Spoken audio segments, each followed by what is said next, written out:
a man should be both gentle and physically formidable.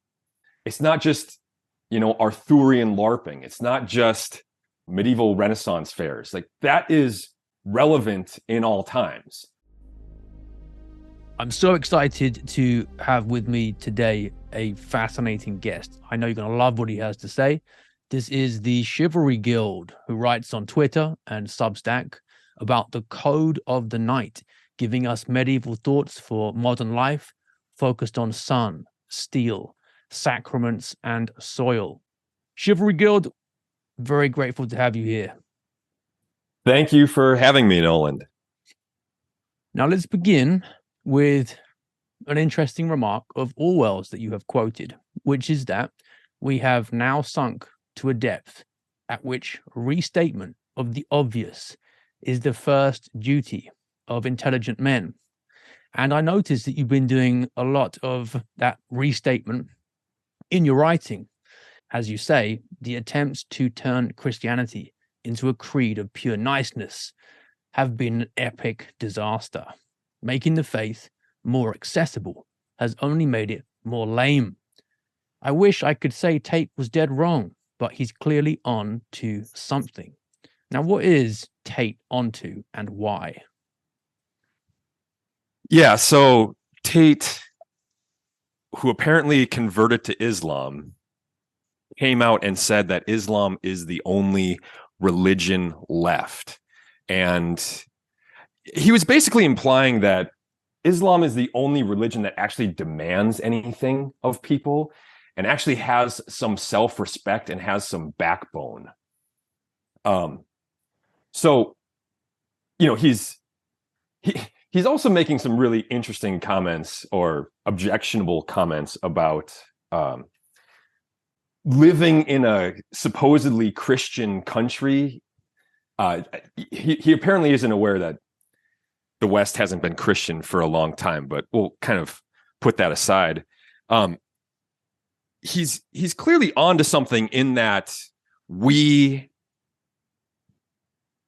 Christians in the West have really let our foot off the gas. We have really failed to present what's best within our tradition. We have forgotten about that. And so much so that it's almost kind of shocking. I know I was kind of surprised a few years back when I began my studies to learn, wow, we actually have a warrior tradition, a really proud and ferocious warrior tradition within Western Christendom that was actually kind of surprising given how much we hear, how much overemphasis, and not just in overemphasizing things like meekness and humility, we really rip them from their proper context. Those are really important virtues. But when we overemphasize them so decisively, we make them into something that they're not supposed to be. So we essentially have, Tate is correct that we have done our best to turn Christianity into, there was one author, I can't remember his name, who calls it a social club for women with a few male officers. So what Tate is saying is kind of, right up my alley. This is precisely what my project is designed to counter, this narrative. I want to present this ideal that is really well established in the tradition of Christendom, of this ferocious but gentle male ideal. And that's my goal. Yeah, that's a great explanation of it. And it's interesting, isn't it, that the nicer, the easier you make Christianity appear, the more it turns men away from the church. And I think you're doing vitally important work, because Jesus himself didn't motivate men with rewards so much as with obstacles. And Christians, as Pope Leo XIII put it, are created for combat, called to it. It's a religion of spiritual warfare, but it's also physically with the body as well, like the Crusades, for example, as holy wars. We're called to defend the truth in other ways as well. It's not just internal spiritual warfare. Yeah, absolutely. I mean, Tate was right in that real men want something demanding. John Paul II had a quote that I heard recently about when you make, you cannot lessen the demands that the choice of Christ places on a person. And if you do that, if you water down these ideals, the young and I'm going to add the manly are going to be the first to reject them because they want something that is worth dedicating a life to. I mean, why? What kind of man doesn't want that? What kind of man wants to be pandered and wants that accommodation? It's really sad that our church, in this rage to update, essentially just made things easier. It lessened the demands of the faith. I mean, even look at something as physical as fasting. You know, once upon a time, the church made remarkable demands of people. Twice a week, Catholics were supposed to fast. Twice a week. And that's not including, you know, really harsh fasts during Lent. Now, how many times does the church ask a man to fast per year? It's twice. So that's just one example of the kind of pandering spirit that has infected our church of late and done great damage. Yeah. In the medieval times, young men were encouraged to pray all the Psalms over the course of a week. And how many young men now are even aware of even the requirement to say the rosary once a day? I think you're right that the easier it's made to seem, the less appealing it becomes. Hence, you've written that chivalry is an ideal whose time has come again, because it does place those demands on men in particular that are motivating. Now, we touched a bit on why niceness has been a disaster. Why do you believe chivalry is needed so badly today? It is an ideal whose time has come again because it is an ideal for all times. It is the highest expression of manhood. And I mean, maybe I should just explain why. The knight, Leon Gautier has got this great definition. He says, chivalry is the Christian form of the military profession. The knight is the Christian soldier. The knight is kind of traditionally defined by 6 virtues: prowess, courtesy, honor, generosity, loyalty, and faith.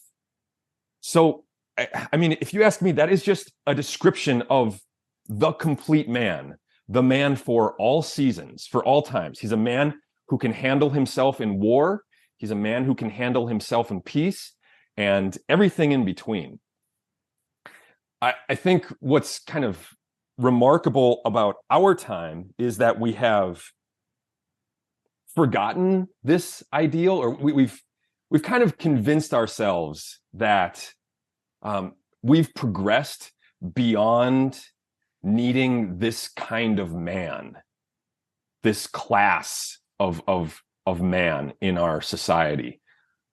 I like to talk often about this essay by C.S. Lewis, which for me, I can really understand when somebody has a misunderstanding about what chivalry is, and I'd like to get into that later.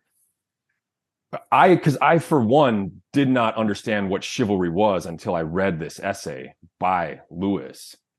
And to get to my point, he he says that we moderns came up with this fanciful notion that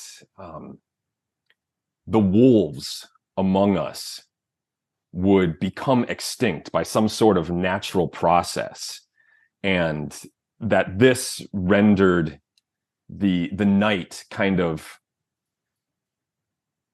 no longer necessary. And clearly that was an exaggeration. That was a misunderstanding. So that's, I think, what we're recovering from right now is this progressive fever dream of this really peaceful world in which, men could just become slightly taller, slightly heavier versions of women, but there's really, really no difference. But we're kind of awakening to a more dangerous, a more turbulent, a more interesting world in which that knightly ideal, that man of prowess, courtesy, honor, generosity, loyalty, and faith is actually required now. Because he's always been required. It was just our little invention that we had progressed past that. Yeah, that's very well put. And ironically, history has shown that it's the most bloodless political theories that have produced the bloodiest realities.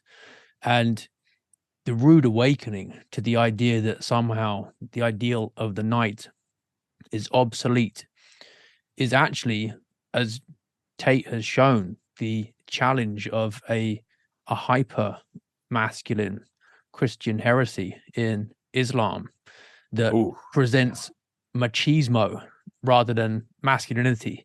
And unless we have men who can combine what's good in the wolf with what's good in the sheep and become like flock guardians or guard dogs, then all we have are sheep who will get eaten by the wolves. Yeah, absolutely. And Lewis, so Lewis says that, well, can I go back and just describe my encounter with Lewis? Yeah. Because I just think that this is the best introduction to what chivalry is. And he kind of begins his essay by explaining that this is kind of a tricky word. It's meant several different things at different times. And it's of late kind of just become synonymous with a series of polite gestures. A man opens a door for a woman. A man stands when a lady enters the room. And that's actually not, that's an aspect of chivalry, but that's not the whole of chivalry. And in fact, to go back to what we were saying earlier about lessened ideals, that's actually the easy part of chivalry. So we've made chivalry kind of easy by just turning it into this series of manners. Holding a door open is actually pretty simple.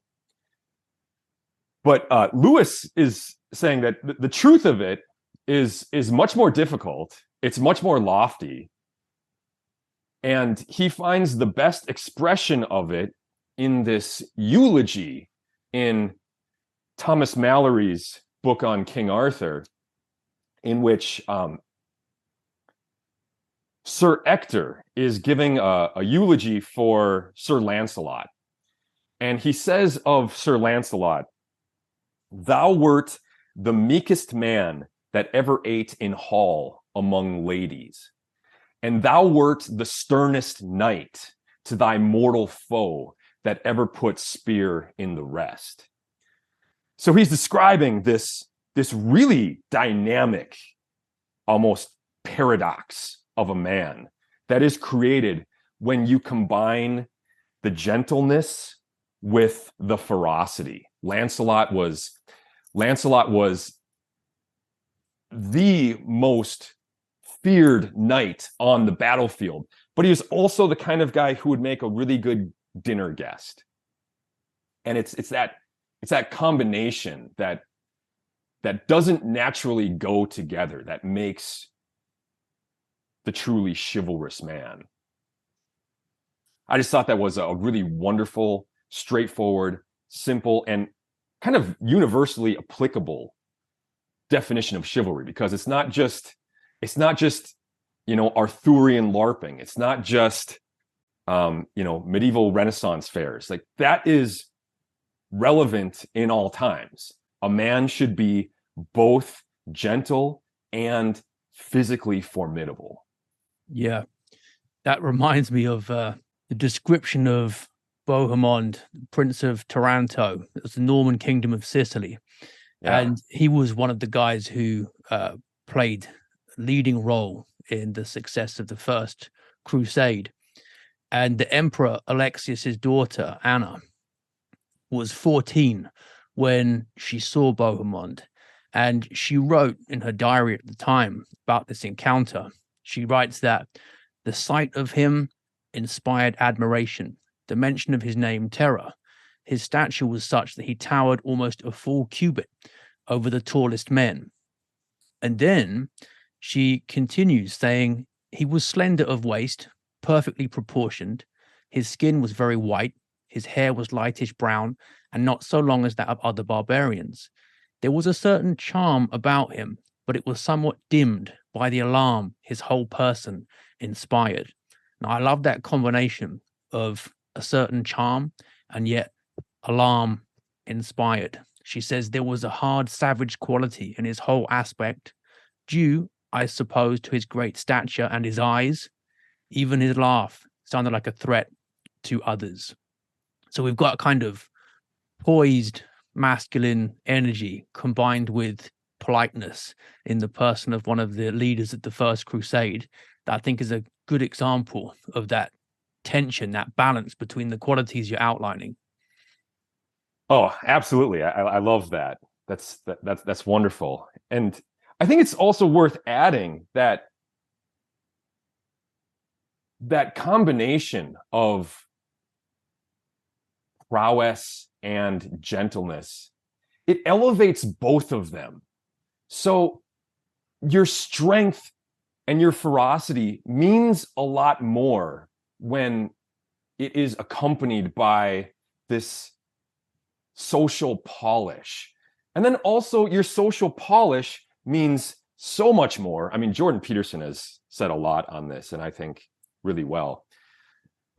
Your social polish, your charm, your courtesy, your gentle manners means so much more when it's coming from a man of prowess.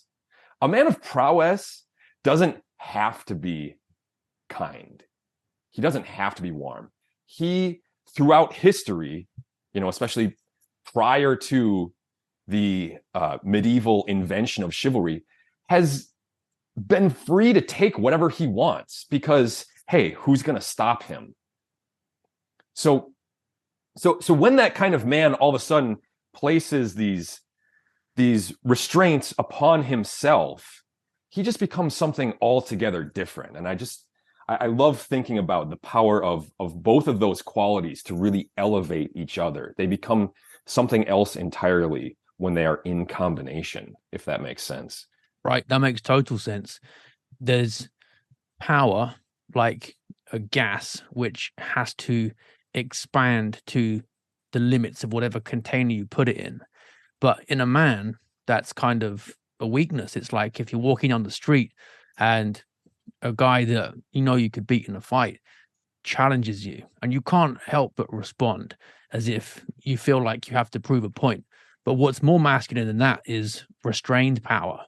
Maybe you even just let him insult you and you walk on by, like when a big dog will ignore a small one barking at it. Restrained power is even more masculine than just always expressing all the power you possibly can. There's a great G.K. Chesterton image when he says that if you give a weak man a sledgehammer and say, swing it down to that egg and stop it on the shell, he won't be able to. The egg will get crushed. But a truly strong man can swing the hammer full strength and bring it to dead stop just on the shell and leave it intact. And that's true strength. That's what's most frightening. Again, I love that. That's wonderful. And it also makes me think of the virtue of meekness. That's the term that Lewis uses in his essay. So meekness and ferocity. I sometimes kind of substitute the word gentleness or courtesy for it, because it's so misunderstood these days. I don't know why exactly. Does it have to do with the fact that meekness rhymes with weakness? I mean, in what other case do we take a rhyme to imply synonyms? But so I like to put it this way: not only, and you'll have to pardon my double negatives here, not only is the meek man not weak, but the man who isn't meek isn't strong. If you are not meek, you are not strong. Because meekness, properly understood, not in this kind of vulgarized modern sense of the word, but properly understood, is the proper check that a man has over his anger. He experienced it, and I by the way like to point out that this implies that a man is actually capable of anger. He's not so lame that he's just going to become an absolute pushover. He's just insensitive to outrage.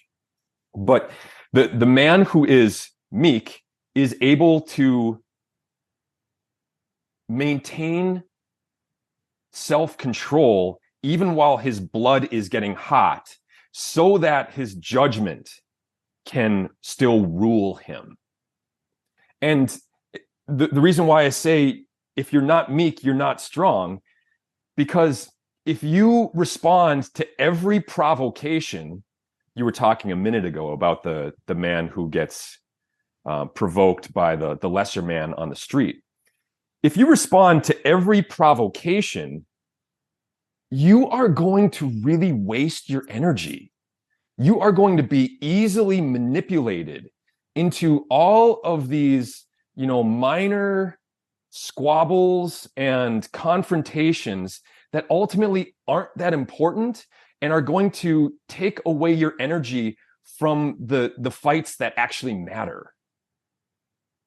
So it just is as clear as day to me that if you can't control your anger, if you respond to every provocation, you are weak. You are going to expend your energies. You're not going to stay on target. You are not going to accomplish great things.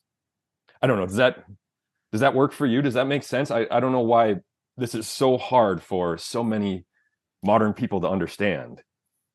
I think you put it very clearly there. The meek man is strong enough to only get angry in the right way at the right time, whereas the weak man is mastered by his anger. He's not strong enough to control it.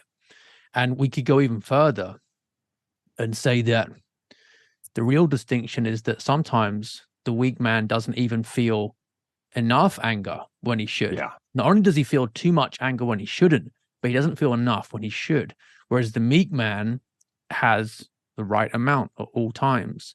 We're not saying anger is bad. We can talk more about this a bit later, but meekness is compatible with anger as long as it's controlled, it's in the proper measure. Whereas weakness, it can't control it, but it also can't even muster it. Yeah, that's a great point. There are always many ways of missing the bullseye. That's it. Now, we're agreed then that Christianity, as it is, to attract more men to the church, is going to have to recover this ideal of chivalry, and it's a difficult one, and it's distinguished from weakness because meekness is about having to harness anger to control it. And this is important because, as you've outlined, we're not heading towards a future that's bloodless and where the warrior virtues, the virtues of the knight, are no longer needed. You quote C.S. Lewis saying that since it is so likely that children will meet cruel enemies, let them at least have heard of brave knights and heroic courage. Otherwise, you're making their destiny not brighter, but darker. So you see part of your work in popularizing and recovering the ideal of chivalry as preparing young men for dark days ahead. Oh yeah, absolutely. And maybe I want to be careful in saying this. Um, they're coming, and we not only should be prepared, but we should embrace them because we don't have any other choice. And there are real advantages and there are real possibilities when you live through dangerous times in which a lot is up for grabs. We should be grateful to be alive during those times rather than alive during times in which we can just sit back and enjoy the comforts that our predecessors have won for us. That is ultimately a really contemptible and sorry and lame existence. So luckily we're not going to have to deal with that. Yeah, that's for sure. And it's important to recognize that the Christian view of history is that things ultimately, slowly but surely, get worse until the apocalypse. That's the darkest way to look at it, but it's also hopeful because the only way out is through, and it ends with the ultimate victory of Christ and the resurrection. But Tolkien put this by saying that we basically have to get used to this idea of the long defeat, but we fight anyway because we are built for the resurrection ultimately. So what was it that the Spartans said at the Battle of Thermopylae? If the arrows blot out the sun, we fight in the shade. The Christian ultimately is in that kind of position. Yeah. Yeah. I do absolutely take your point. I want to offer just a little bit of pushback though. Sure. That view can be taken, I know you don't take it too far, but that view can be taken to just imply that we need to kind of run and hide and stay safe and just take our L's, and eventually Christ is going to come back and he's going to show that Satan's victory was always fake. Now, ultimately,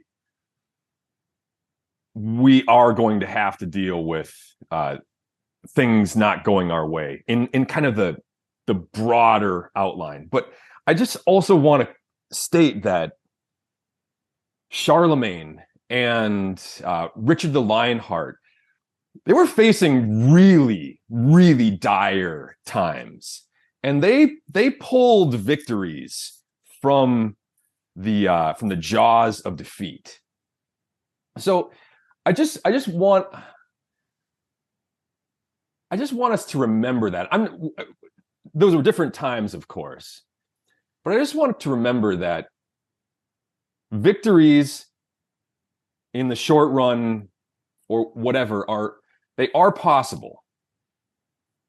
Tolkien said that, but he also wrote about the triumph of Aragorn and company over Sauron. So just a proper understanding that, yeah, we're gonna take some L's, but we should be going for W's. Is that reasonable? Sure. Yeah, for sure. And the history of the church is a series of resurrections in moments where people thought it was finished. And this is the religion of the resurrection. And absolutely, it's not over till it's over. And in a way, hearing what you're saying is that, in fact, the darker the times get, the greater the opportunity for heroism, and the greater the test, the greater the call on men in particular. And you can see yourself as working with Christ, and it is a blessing to be alive in a time when you are tested to the maximum. And all the greater glory to him in helping us through it as well. So there's no case for pacifism or quietism there, because that's not what Christianity is about. Now, on this note that we're getting ready for dragons ahead, I think there's something oddly invigorating about this for men to hear, having been presented with a message of niceness and ease. Now we're being told, look, things are going to get difficult. It places great demands on you, and there's opportunity to prove yourself. I liked your comment about how Tolkien wrote about the healing powers of returning a man's sword to him, bringing him out into the sunlight and giving him a cause. Now, a big theme in your writing is that men need to basically pick up this cause today to recover the masculine tradition in the Christian church, and also go out into the world and spread the message on and do what is right. For a man who's lacking purpose, that's a big lifetime mission. Yeah. I kind of think about this in contrast to my upbringing. So I'm a millennial. So I don't know if across the pond, are you guys as into these generational markers as we are in America? Yeah, people talk about it. Yeah. So I'm a millennial. I'm a child of boomers. I was educated by boomers. I was, coached by boomers. I was informed in the most serious sense of the word by boomers. And the boomer generation had really, I think truly that John Lennon song is the anthem of the boomer generation, this kind of fever dream that they had. There's nothing to kill or die for. There's no religion. We're just gonna bask in this post something, post whatever nothingness. And I tell you what, Nolan, like that was hell. The the confusion and the disorientation that the quiet desperation that I suffered.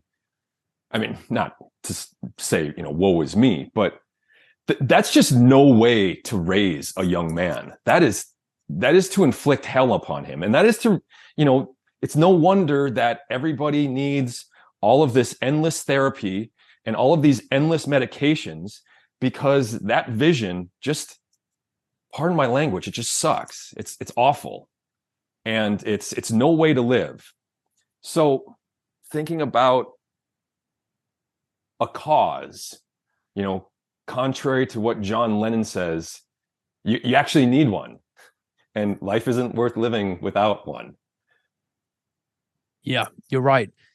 Men are called to self-sacrifice, and they need a mission to not just be at their best, but in many cases, even just to be functional. Without it, they just feel their life slipping away and squandering it. So I can sympathize with your description of what life was like then. I remember being a little kid and hearing these stories about dragons and thinking, wouldn't it be cool to have a quest? Wouldn't it be cool to have a dragon? Like, one of the worst things for a young man to think about is a world without any dragons, because you want to feel tested. You want to prove yourself. And I find it curious how some people are worrying that the world's becoming a difficult place, but you're saying, no, look, this is an exciting thing about it. And you've got this great line that either we complain about the ever increasing number of dragons that stalk the land, or we make ourselves into Georges. And that to me sounds like a kind of battle cry for men to basically respond to the challenge and pray for the strength, pray to be able to man up to meet it, rather than wishing it would go away. What's that great line that you always see quoted about how, don't wish that things were easier, wish that you were better. Right. And that's really beautiful. I really get tired of, some of these people that I generally agree with, on right-wing Twitter, who they just kind of get a high out of, this really kind of witty black pill analysis that they provide. And they've got all of these, sharp-tongued quips that they're posting on Twitter here and there, but there's nothing more to it than a display of one's wit and irony, and there's nothing constructive about it. So I'm kind of responding to how stupid and how lame that is. Like, now is a time for building, and among the things that we have to build ourselves, and we have to build our character and our resolve and our strength for these difficult times ahead. And again, this is, not only do we not have a choice about it, we can't go back to the 1990s or the 1950s or whatever your preferred heyday is. We can't go back.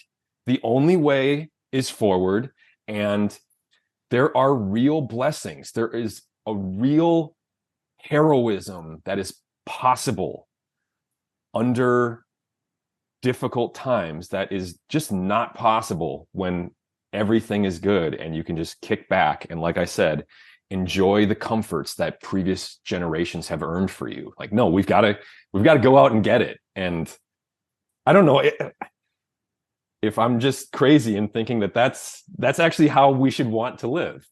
Yeah, I think you're right. And an analogy would be that you can't get strong in a gym with no weight in it. Right. You need to have something to build yourself with. And you said that the difficulties ahead will call forth virtues that we might never have developed in easier, more complacent times. And that is spot on. And when I read that, I was also at the same time teaching a student Plutarch's Life of Alexander the Great. I came across your tweet and this passage same day, and they forged together in my mind, same insight. Plutarch writes that when Alexander was a little boy, watching all his father's conquests, basically his biggest fear was that his dad would conquer everyone and leave nobody for him to conquer. He says, for being more bent upon action and glory than either upon pleasure or riches, he esteemed all that he should receive from his father as a diminution and prevention of his own future achievements, and would have chosen rather to succeed to a kingdom involved in troubles and wars, which would have afforded him frequent exercise of his courage and a large field of honor, than to one already flourishing and settled, where his inheritance would be an inactive life and the mere enjoyment of wealth and luxury. Now, Alexander the Great had his flaws. He wasn't Christ, but he's onto something there, that the hard times are going to be the ones that actually give him a large field of honor. And the worst thing for him as a man would be the mere enjoyment of wealth and luxury. It's so beautiful and it's so invigorating. And part of my project is actually just creating the kind of, or trying to convince people that they should create the internal landscapes within their own chest where they hear that and they're deeply moved, because that is so noble. It's so beautiful. It's just wonderful. That's why the whole meme that has really taken off in the last few years about strong men make good times. Good times make soft men. Soft men make hard times. That cycle is it's so true. It's so real. And I've lately been kind of thinking about I spoke about boomers a minute ago. I've been thinking about boomers, and I've actually taken to feeling really sorry for them, even though they did so much to contribute to our current problems. Not that they're alone in that, but I feel sorry for them because they got to live through the lamest parts of that cycle. They lived through the good times make weak men make hard times portion.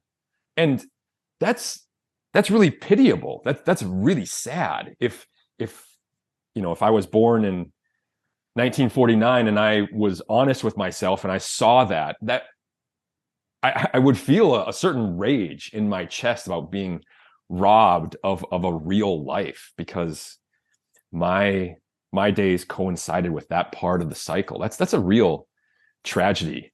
Can I share one more thing to your point about Alexander? There's a great, wonderful passage in the Song of the Cid, which is the great Spanish national epic. It's kind of the epic of the Reconquista. And the hero, Rodrigo Diaz de Vivar, is also known as El Cid. He's just conquered Valencia. And there is this massive army, Moorish army of reinforcements to come and take Valencia from him. And he's greatly outnumbered, I think like 10-1. And how does he respond upon looking out at this very difficult situation before him? He actually thanks God for it. He says, a wonderful treasure has presented itself before me, and I can't win it except by fighting. And it's so incredibly beautiful that he responds that way. And it's such a model for the rest of us. Let us be thankful for the challenges ahead. And let us want them to be all the more difficult. It's more honor to be won there. It's a great story. St. Augustine had his own take on the bad times, hard times idea. It's amazing. People have been talking about this for centuries. He said, bad times, hard times. This is what people keep saying. But let us live well, and times shall be good. We are the times. Such as we are, such are the times. Now, I interpret that to mean that you rise to the challenge. You live as a good man should, and your reality will be bent to your will. You will shape things. You'll create truth, goodness, beauty. So people have a choice. They can either lie down and take it and let things overpower them, or just through strength of will, prayer, and submission to God, they can recreate something fantastic. And it'll be even more significant that, as you said earlier, it was snatched out of the jaws of defeat. I love that quote so much. I post it every month just because it is so worthy of revisiting and reminding oneself constantly that is true, especially in democratic ages. I'm a big fan of Tocqueville, and Tocqueville has written so compellingly on some of the kind of subtle undertones of life in mass society. And one of the things is that we really stop believing in free will. We think that we are beset by these just giant impersonal forces, this giant machinery in the sky, which is going to determine our destiny. And as a result, we're just helpless and resigned. We are taught to be that way, living in these times. And once upon a time in more aristocratic ages, they had much grander notions about how a man could actually act rather than just be acted on. So Augustine's words are always true, but they're even more true and more important right now.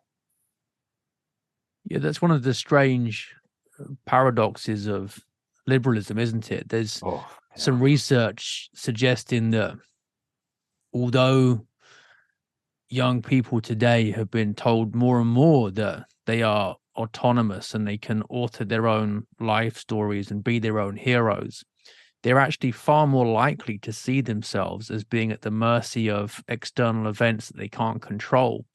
Whereas, as you put it there, you go back to more aristocratic times, less democratic times.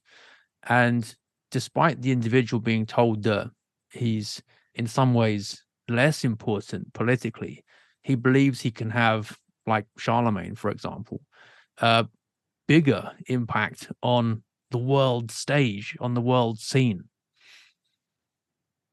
It's such an important point. This kind of split-mindedness of the times in which we live. Yeah, we are told, dream big, aim for the stars. At least you'll hit the moon. If you can dream it, you do it. You can do it. And yet we get a very different message, more subtly. So it's wild stuff. Yeah.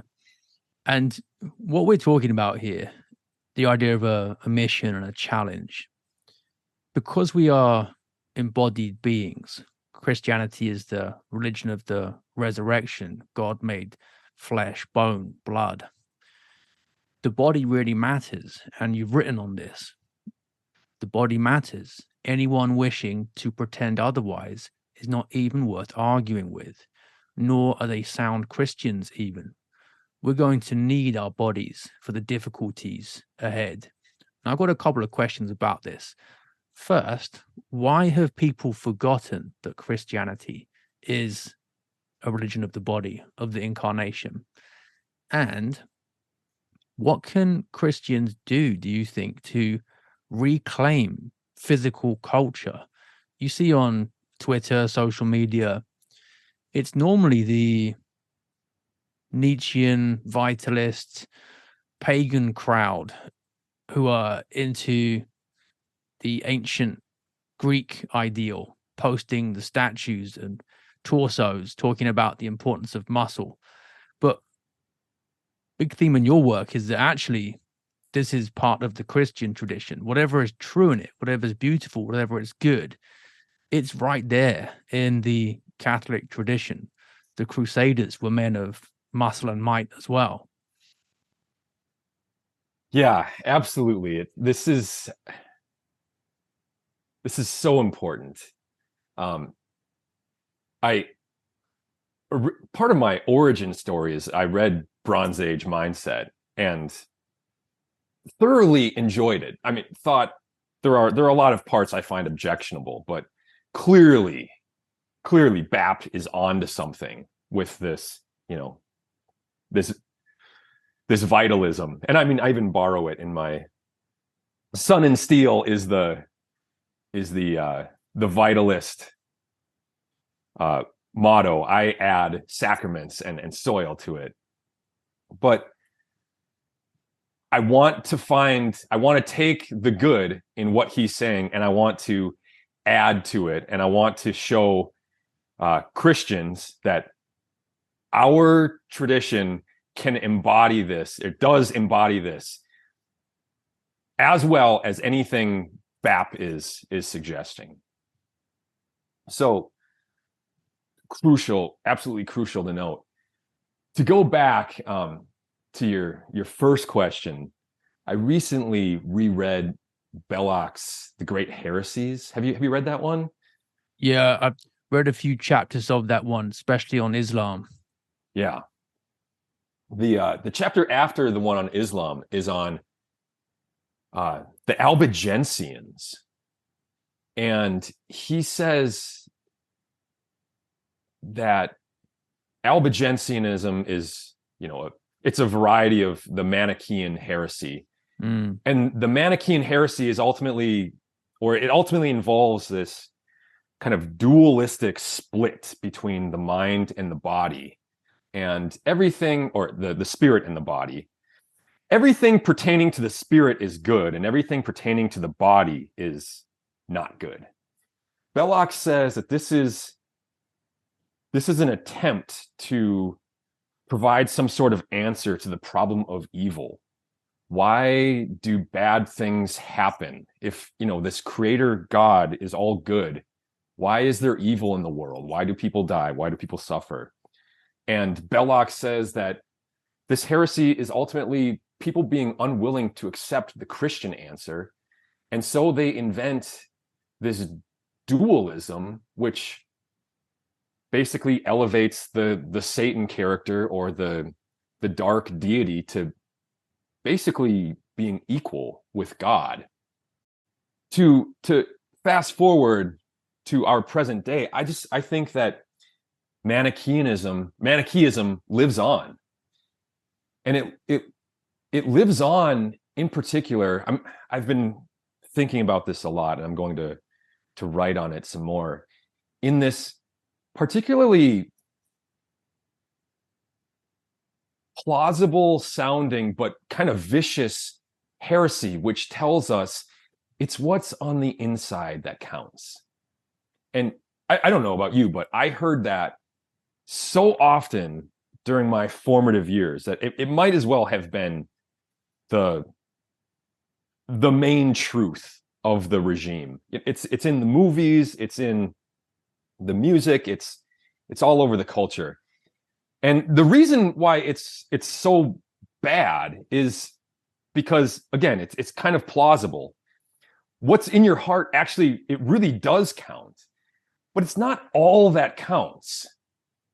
And it's not divorced from physical realities. It's not what's in your heart is not divorced from your body. You are a unified, integrated, created being. You're not this, battlefield where you're half made by this evil deity and half made by this good deity.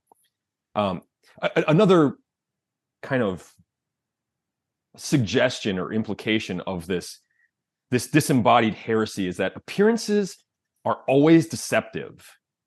Again, you saw this in all the movies you grew up on. Don't judge a book by a cover. There's this person who gets disregarded because he doesn't look right, but he actually has all these virtues. And the person who looks right is ultimately going to be some sort of pervert or some sort of degenerate. I don't know. I think that this is just this lingering inability to accept the embodiedness of the human condition. We want to spiritualize everything. Yeah, spot on. And you see that very clearly in contemporary culture, in the transgender phenomenon, which in some ways is rooted in Gnosticism partly, and also in the Manichaean heresy as well, because you've got the idea that the body is somehow like an evil prison that the spirit has to break free of.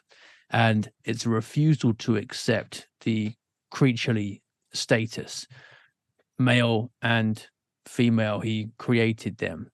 We want to do one better and create ourselves the way we think is fit. But in the religion of the incarnation and the body, we're not just a spirit that is somehow in a body. The two are fused in the Aristotomist hylomorphic tradition. It's a full unity. And even in the general resurrection, we will be reunited with our bodies. So the body has its place in heaven as well. That's how important it is. So it's a really important emphasis you're putting there on the fact that the body matters, because even in heaven, that is the case. Yeah, absolutely. There are so many ways to go with this conversation. One of the things that we Catholics really need to clarify is that when St. Paul is talking about the spirit and the flesh, by flesh he does not mean body. We have kind of taken him to be saying that because we're, kind of lazy readers or whatever. I mean, if anything, the flesh that he's describing, he's got the explanation of what the lusts of the flesh are. It's, rebellion, lusts, orgies. Those things are actually just almost like more spiritual than the spirit. Those are all spiritual disorders. We have so much work to do conceptually in clearing up all of these things that are misunderstood and have led us to this very confused state.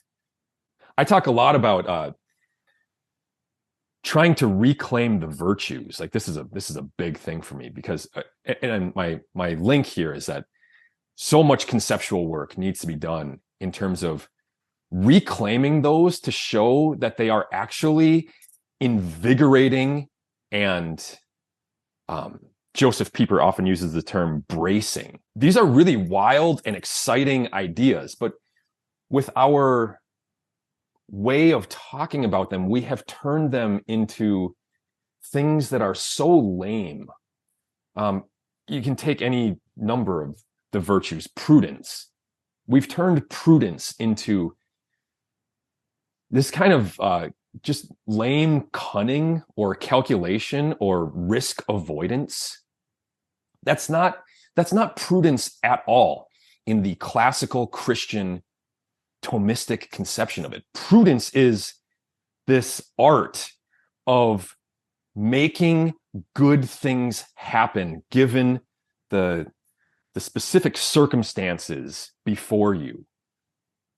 It's really again, I'm overusing this term, but it's really an invigorating portrayal of this thing that I had been taught to believe was really lame.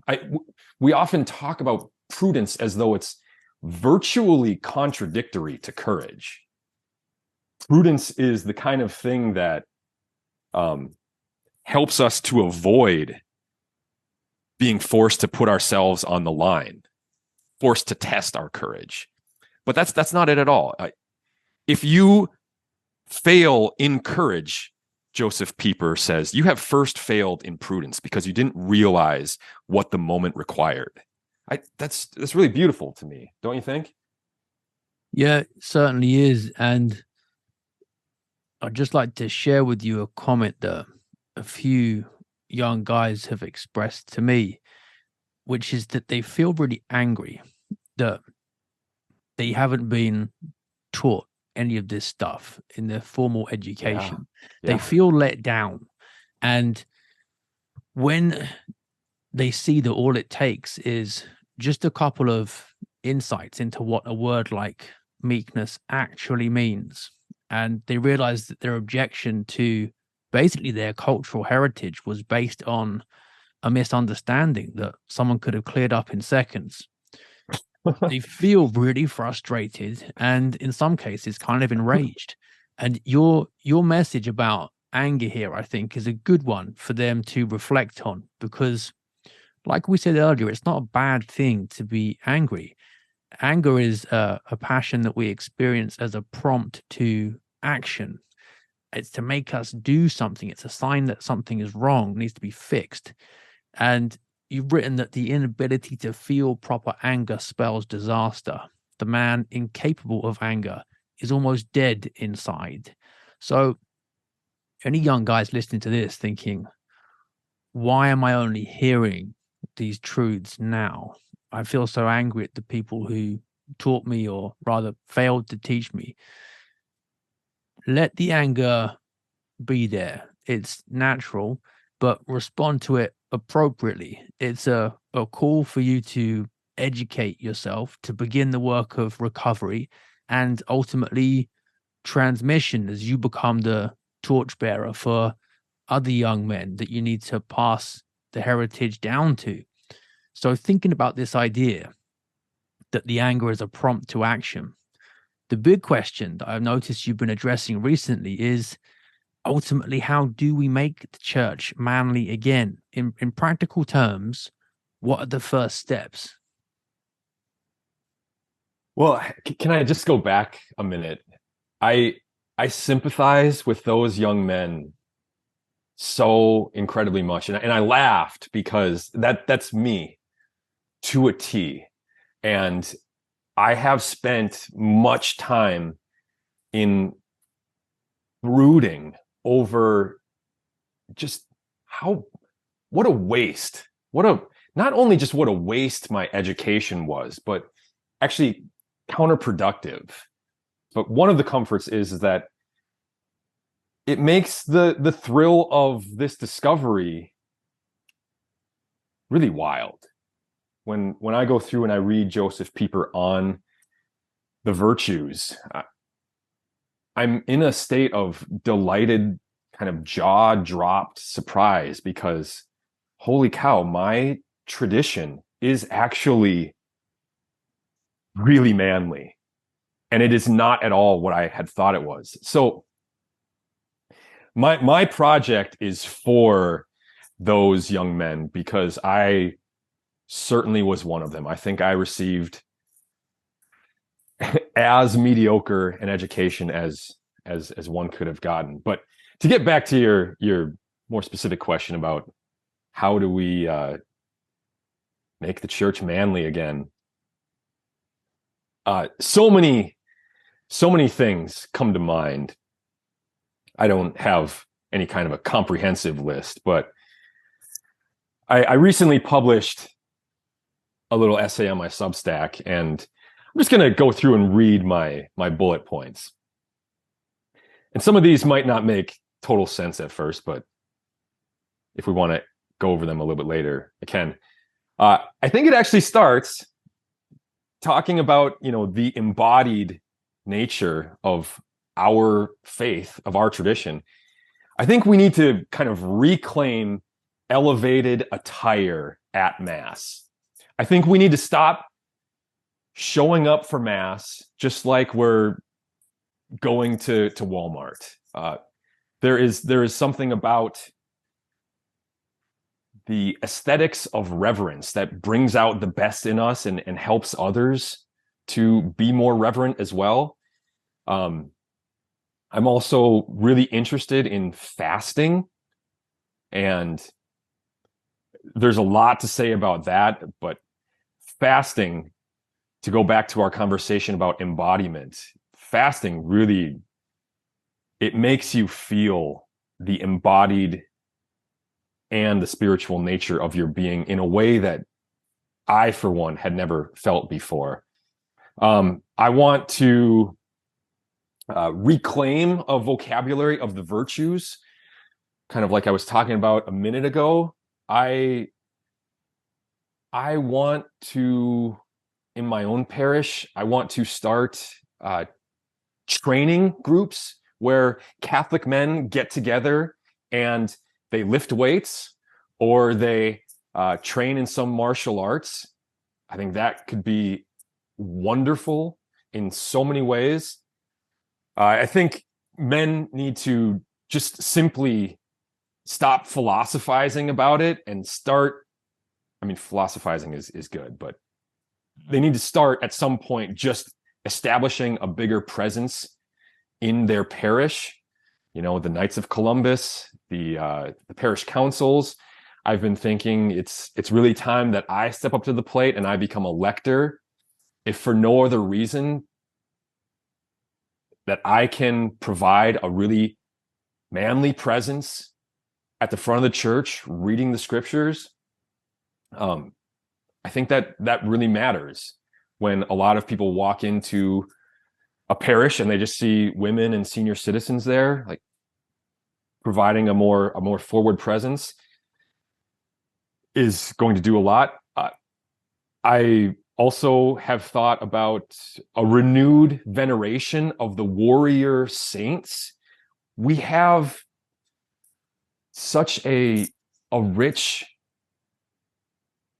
collection of wonderful characters among the saints. And it's not just the saints who were martyrs and evangelists, but saints who actually picked up the sword. Finally, I want to start talking seriously about canonizing more of them.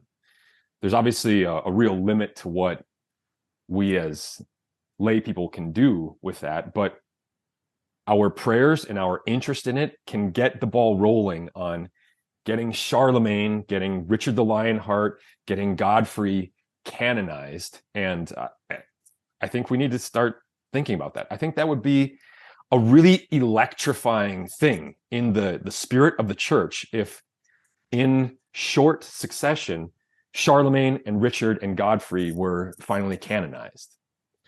So those are a few of my ideas. Do you want to add anything to that? I think that's a great list. And even just one or two of those could be potentially transformative. I hope people listening really took that point about becoming a lector to heart, because so many guys complain about the lack of the presence of young men in church. But if you're going and you're not making your presence as fully felt as possible, then you are part of the problem. So what you said about stepping up is really important. And then, yeah, I take your point that philosophizing is important as well, but the need to go beyond it and get out of books, get off social media, and actually create groups where men can meet together in the flesh and pursue activities that are going to be good for them. That's a powerful thing to do as well, given that we are embodied beings, as you say. Now, the point you made about these masculine role models in the tradition that many men might not have heard of. I know that there are kids leaving school now without even a basic knowledge of the Roman emperors, for example, and they might never have heard of Alexander the Great. So to have heard of some of the masculine warrior saints in the Christian tradition, that's going to be even rarer. People might not know that any even existed. Have you got any particular stories or anecdotes about some of your favorites that you might like to share to spark people's interest? Because the reading of saints' lives is something that almost never happens in school now. Yeah, it's pretty wild. I'm gonna confess that until a few weeks ago, I had never heard of Saint Fernando the Third. Outside of Iberia, he seems to be really not well known. So he's actually cousins to Louis the Ninth, first cousins. Their mothers were sisters. He has this really tortured and difficult relationship with his father. And it's made difficult by the fact that the Pope, on grounds of mixed bloodlines, annulled his parents' marriage. So Fernando, as a young boy, leaves his father's presence when his mother goes back to her father's court. And long story short, his father kind of makes war on him when he succeeds his grandfather as king of, I think it's Leon, or I think his father is king of Castile. His grandfather, his maternal grandfather, is king of Leon. His father ends up, basically making war on Fernando. His father also proves to be this just kind of really shameless opportunist. There was something that happened where all of the Christian kings of northern Spain had to, bind together to fight the Moors, and Fernando's father took that opportunity to undermine other Christian kings for his own gain. So Fernando is kind of growing up with this kind of this living ghost of his father and his father's failures. And that's why I kind of mentioned that he should be considered the unofficial patron saint of boys, or of men with troubled relationships with their fathers. But Fernando just has this beautiful story of kind of understanding really early in life that he was destined for great things. He said to his mother, "I tell Jesus that he is my king and I am his knight, that I want to suffer great labors for him in wars against the Moors, that I want to shed my blood for him." Fernando is going to go on to become the absolute hero of the Reconquista. He takes back more territory from the Moors than any other Christian king. By the end, the Moors are reduced to just Granada, and even Granada is paying tribute to Saint Fernando III. And again, he's a saint. He, before battle, would spend entire nights in vigil praying before the Blessed Sacrament. He had his wife gave him a statue of the Virgin Mary, and he carried that into battle with him always. He was always putting himself at the front in the most dangerous positions, despite the better judgment of his counselors. He absolutely was this heroic champion of the faith, and nobody knows about him. So he's one of the examples that's been on my mind lately. I've been thinking a lot about him. I'm a huge fan of Saint George, of some of the uncanonized warrior future saints, Richard the Lionheart and Charlemagne. But maybe Fernando is the man of the moment, because we're facing our own kind of Reconquista. It's required of us right now. So he might be the saint for our times. Brilliant.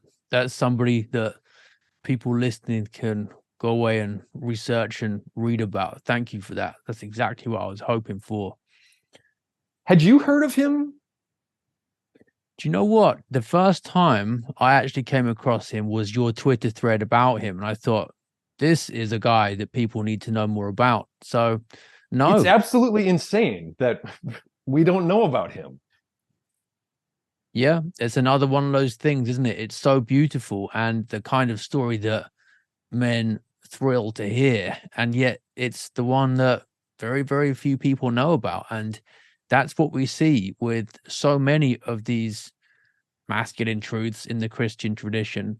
And I think it's part of the broader attack on Christianity generally, but men, the family, patriarchy, because it's so well done and it's been done for decades now that when people ask me what do I think is behind it, I think it is ultimately what you'd expect given the truth of Christianity, which is that it's demonic. Satan is behind it, because there's a kind of perfection to it in how it's played out, that it's more than merely human intelligence at work, especially when you see the idea of now the ideal of the alpha male in secular culture is essentially just the continuation of the sexual revolution. So doing the radicals' work for them with fornication, contraception, abortion, weakening the family, the structure of society, a slave to lust. It's taking what Christianity had tight control of and was purifying and chastening masculinity, and in unleashing men from that, it's ironically destroyed them while also puffing their chests up and telling them that they are now real men, but they've just been hollowed out. Yeah, that's so true. And this is one of the reasons why I'm so wild about chivalry, is because chivalry is the final word on all of these manosphere gurus, who are going to sell their Gumroad course, teaching others to be alpha. Chivalry is just it. It's the last word on manliness. It is perfect manliness. It is everything good about that manly energy channeled in the best possible direction. And Lewis, to bring things full circle, Lewis in his essay says chivalry is actually the key to having a civilization. If you don't make some attempt to reconcile the wolves and the sheep, the ferocity and the meekness, if you don't make some attempt at that, you're just going to have this constant contest and these cycles whereby, the barbarians come down from the hills, they overrun this civilization, they then, take it over and become civilized themselves until they're overrun by a more vigorous barbarian horde themselves. Chivalry is the only thing that actually establishes that strong guardian who can allow civilization and culture to really advance.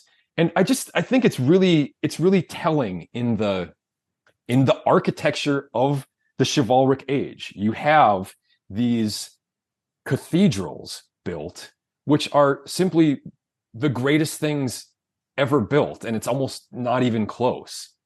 That this age produced both of those two things, the cathedral and the code of chivalry, it's not accidental. Yeah. Solid as stone, huge and heavy, but also reaching right up to the heavens. That's the ideal of the Christian man as well. You've got weight, presence, strength, but the buttresses, as it were, reach all the way up. I tried to reflect on this one time, thinking about how those architectural and engineering innovations, like the flying buttress, like the pointed arch, like the rib vaulting, we look at them and think, oh, those are kind of, fancy aesthetic things. No, they're actually pure strength. And it's strength in the service of beauty. And in the service of beauty, strength itself becomes beautiful. Those ribbed vaults and those flying buttresses are beautiful. So there's something really rich here. There's a really rich allegory about strength when it is properly channeled. I can't get enough of it. Yeah, and it's really significant when you contrast that to what the pagan Viking tribes left behind, which is actually, apart from a few sagas and a few bits of weaponry here and there and their ships, not that much. They didn't really have an enduring civilization in that sense. They didn't really leave a mark. They were just nomadic. And obviously the Northmen eventually end up as the heads of the crusade. So in that sense, they assimilated really well into Christian culture. But that's the whole point, Christian culture. That's where their pagan masculinity ultimately was formed and took root properly and left something to posterity. I love that idea. Belloc notes that in this book on the great heresies. He says, to your point, ultimately the things that we do remember of this heroic paganism, we remember it because Christianity took the best of it and preserved it. And given that all truth is ultimately Christ's anyway, anything a young man might admire in, say, Achilles, or might admire in Bap's writing, for example, it was Christ's before. What's new in them isn't true, and what's true isn't new. So Christianity had it before. And if they're impressing you with this, it's just as something they've stolen as an offshoot. And you need to come back to the tradition that it came from and that brought it to its fullest fruition. Hear, hear. Belloc says, Christianity is blamed for the fall of the Roman Empire. No, we remember what is good about the Roman Empire because Christianity preserved it. It's really wild to think about it that way, and kind of counter to the narrative that you're going to hear. I need to get back to that Great Heresies book. I've It's just good. looked at the Islam chapter recently, but I need to get back and look at the rest. You've too many good comments from it that you've whetted my appetite with today, and hopefully people listening are feeling likewise. Hilaire Belloc's book on the Great Heresies. Make sure you check it out.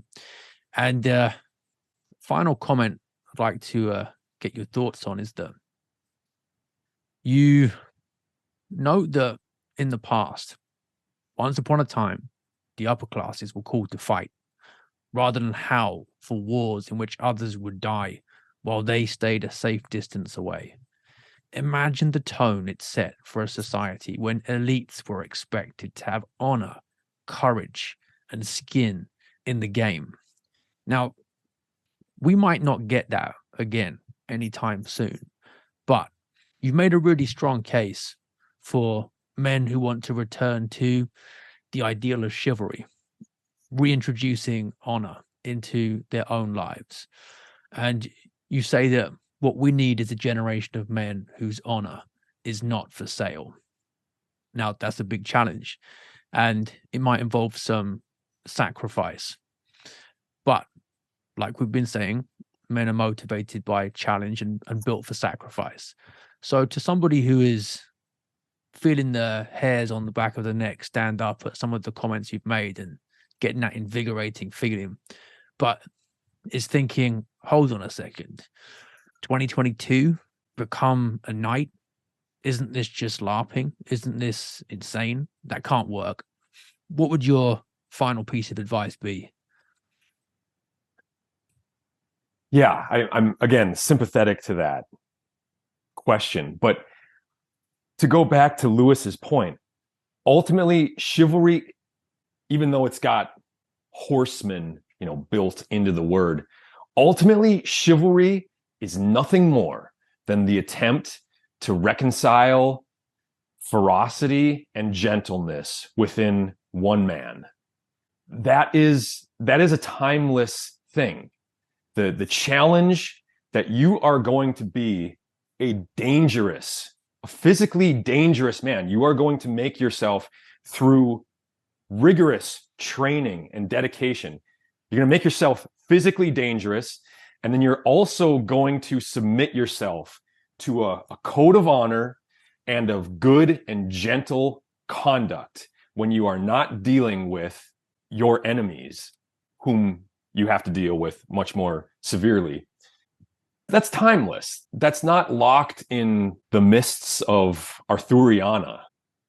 That's as important here and now as it was in the 12th century. So I should pull up this quote from Henry Kenelm Digby. Chivalry is only a name for that general spirit or state of mind which disposes men to heroic and generous actions and keeps them familiar with all that is beautiful and sublime in the world.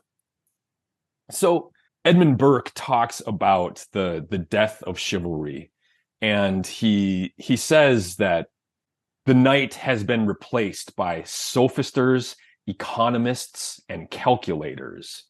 I guess I just think about it this way. You've got a choice. You can prioritize money, or you can prioritize honor. And that prioritization is going to tell me everything I need to know about you and what kind of man you are. I think that's a powerful conclusion. And anybody still doubting the necessity of chivalry will have to reflect long and hard on the fact that you will find yourself, without striving towards that ideal, becoming either too soft, too much like a sheep, or too hard, too heartless, too much like a wolf. Ideas have got consequences, as Richard Weaver famously put it in his book by the same name. And the consequence of attempting to abandon chivalry is very real. Unless men have their ideal to strive for, they will fall into the ditch on either side of it. And what we've seen in the rise of gangster culture, for example, the bad boy is one extreme, and the other is the soy boy. But what we've heard in today's episode is that the ideal of chivalry takes what is best about both and avoids what is worst in both as well. And it's the way forward for modern men, which is why this is a work of recovery. To go forward, we're going to have to go back and recover what was taken from us and not transmitted to us as it should have been. This has been a really special episode, packed with insights, and I'm very grateful for your time. Hey, thanks. I really enjoyed the conversation. Now, where can people find out more about your work? I am at Chivalry Guild on Twitter. And then I also have a Substack of the same name. And finishing up a book on this subject. So if your listeners are interested, they might want to keep an eye out for that. Excellent. The links to the Twitter and the Substack will be in the video description. Thank you again. Really appreciate it. And looking forward to this book being released when it's ready. Hey, thanks, Nolan. God bless. And you take care.